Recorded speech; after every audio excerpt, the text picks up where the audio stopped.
ఈ లోపల నేను జలపతిరావు గారి దగ్గరికి ఇప్పుడు ఓకేనా సార్? ఇప్పుడు ఓకే అండి, ఇప్పుడు ఓకే మధుకర్ గారు చెప్పండి. సరే ఓకే. నేను ఇంకా అక్కడి నుంచే మ్యూట్ ఉందేమో అనుకున్నా, నా దగ్గర మ్యూట్ ఉంది. బడ్జెట్ కూడా మార్కెట్ ని నిరాశపరిచేది ఏం లేదు. బడ్జెట్ వాస్తవంగా చాలా బాగుంది. బడ్జెట్ గ్రోత్ స్టోరీని చెప్తా ఉంది. 12.2 లక్షల కోట్ల క్యాపిటల్ ఎక్స్పెండిచర్. మార్కెట్ చీరపోయేది దాంతోనే. ఒకటి ఏమైందంటే ఈ ఫ్యూచర్స్ అండ్ ఆప్షన్స్ లో రిటైల్ ట్రేడర్లు నష్టపోతా ఉన్నారు. సెబీ డాటా ప్రకారమే 195 మంది నష్టపోతా ఉన్నారు. వాళ్ళని కాపాడడానికి గత 1 year గా సెబీ కావచ్చు, మా ఫైనాన్స్ డిపార్ట్మెంట్ కావచ్చు, వీళ్ళు దీని మీద చర్యలు తీసుకుంటా ఉన్నారు. రకరకాల రూల్స్ అండ్ రెగ్యులేషన్స్. కొంచెం లాస్ట్ బడ్జెట్ లో కూడా కొంచెం ఎస్టీటీ పెంచడము ఇట్లాంటివన్నీ చేసింది. ఇది ఇంకొక స్టెప్ అన్నమాట, వాళ్ళని డిస్కరేజ్ చేద్దామని. మార్కెట్కి అది నచ్చలేదు. గ్రోత్ స్టోరీ నచ్చింది మార్కెట్. అందుకే మీకు మండే రోజు మార్కెట్ పెరిగింది. మండే రోజు ట్రేడ్ డీల్ లేదు. ఈ రోజు తెలిసిందే మనకు ట్రేడ్ డీల్ ఉందని. సో ఈ ట్రేడ్ డీల్ కు ఎందుకు ఇంత చీరపోయిందంటే గత సంవత్సర కాలంగా ఏదో ఒక అనిశ్చితి.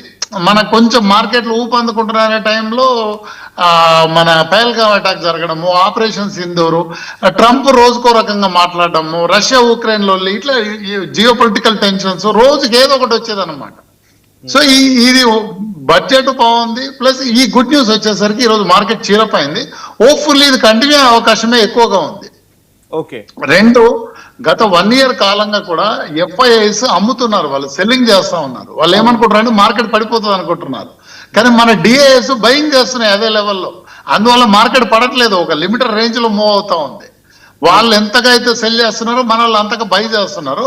ఇప్పుడు ఎఫ్ఐఐస్ కూడా ట్రాప్ అయిపోయారు. వాళ్ళు హయ్యర్ లెవెల్లో బై చేయాల్సి ఉంటుంది వాళ్ళకు కూడా మళ్ళీ ఎంటర్ కావాలంటే. సో ఇంకొక నిఫ్టీ ఇంకో 500-600 పాయింట్లు పెరిగితే అక్కడ నుంచి మళ్ళీ షార్ట్ సెల్లింగ్ అని ఎఫ్ఐఎస్ మళ్ళీ కొనడం కానీ, సో మార్కెట్ ఇంకా ఫర్దర్ ముందుకు తీసుకెళ్ళడానికి అవకాశం ఎక్కువగా ఉంది. సో ఇక్కడ నుంచి మార్కెట్ లో బుల్ రన్ రాబోతుంది. ఈ రోజు మంచి పరిణామం, చాలా పాజిటివ్ లో క్లోజ్ అయింది. అంటే నిఫ్టీ ఆల్మోస్ట్ 650 పాయింట్స్ లో క్లోజ్ అయింది. అంటే ఓపెనింగ్ 1200 ఉండే, అది జస్ట్ ఎమోషనల్ మార్నింగ్, దాని అంతగా పట్టించుకోవాల్సిన అవసరం లేదు. బట్ క్లోజింగ్ 650 పాయింట్స్ అంటే సాధారణ విషయం కాదు. ఈ మధ్య కాలంలో ఇంత మూవ్మెంట్ కనబడలేదు. సో ఇది ఒక వెరీ గుడ్ సైన్. రానున్న బుల్ రన్ కు ఇది ఒక సూచన. అంటే ఇంకా ఏమి చెడిపోకుండా ఉంటే డెఫినెట్ గా ఇది ముందుకెళ్లే అవకాశం ఎక్కువగా ఉంది.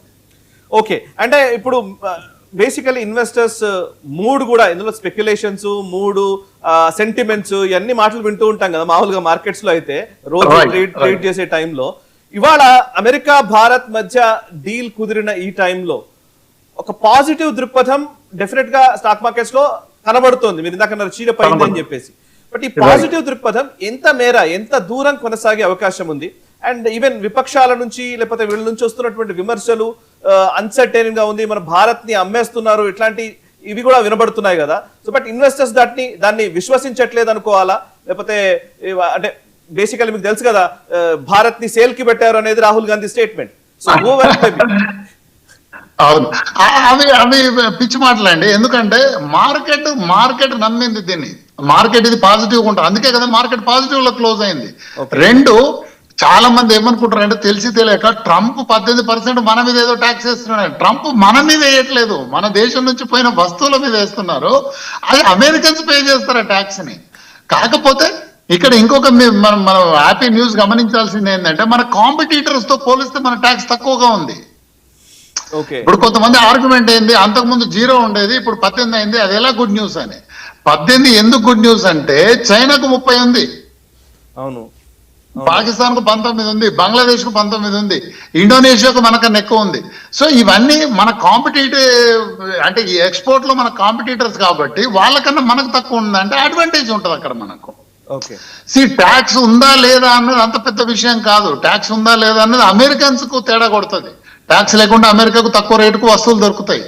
మన ఎక్స్పోర్ట్ కు ఎప్పుడు బెనిఫిట్ అవుతుంది, మన పక్క కాంపిటీటర్ తో మనకు ఎంత ఉంది, ఈక్వల్ ఉంటే టెన్షన్ లేదు, మనకు అడ్వాంటేజ్ ఉంది. అడ్వాంటేజ్ అనేది మంచిదే కదా. 50% నీ ప్రోగ్రామ్ లోనే నేను లాస్ట్ ఇయర్ కూడా చెప్పా, ఈ 40%, 50%, 100 ఇవన్నీ పిచ్చి మాటలేదు. ఆ పర్సెంట్లతో వ్యాపారం జరగదు. అది ఈవెన్ ఒక 5% ఎక్కువ జరగదు. మన కాంపిటీటర్ కన్నా మనకు ఒక 5%, చైనా కన్నా మనకు 5% ఎక్కువ ఉంది అనుకో, అది కూడా జరగదు. ఇప్పుడు మనకి 18 ఉంది ఫర్ ఎగ్జాంపుల్ చెప్తున్నా, చైనాకు 10 అన్నాడు అనుకో, ఇది కూడా బ్యాడ్ న్యూస్ అయిపోతుంది. ఓకే, ఇది ఎప్పుడు గుడ్ న్యూస్ అవుతుంది? కాంపిటీటర్స్ కన్నా మనకు తక్కువ ఉన్నప్పుడే అవుతుంది. అదే గుడ్ న్యూస్ ఇప్పుడు. Very nice. Thank you very much Madhukar గారు. Thanks a lot. Thank so you. Stocks సంబంధించి అది వారు ఇచ్చినటువంటి అప్డేట్. సార్ జలపతిరావు గారు, మిమ్మల్ని వెయిట్ చేయించాను, సారీ. బట్ మీరు అగ్రికల్చరల్ యూనివర్సిటీ రిజిస్ట్రార్ గా గతంలో పనిచేశారు అండ్ మీకు ముఖ్యంగా అగ్రో ప్రోడక్ట్స్ కి సంబంధించినటువంటి అనుభవం ఉంది. ఇప్పుడు వస్తున్న విమర్శ ఏంటంటే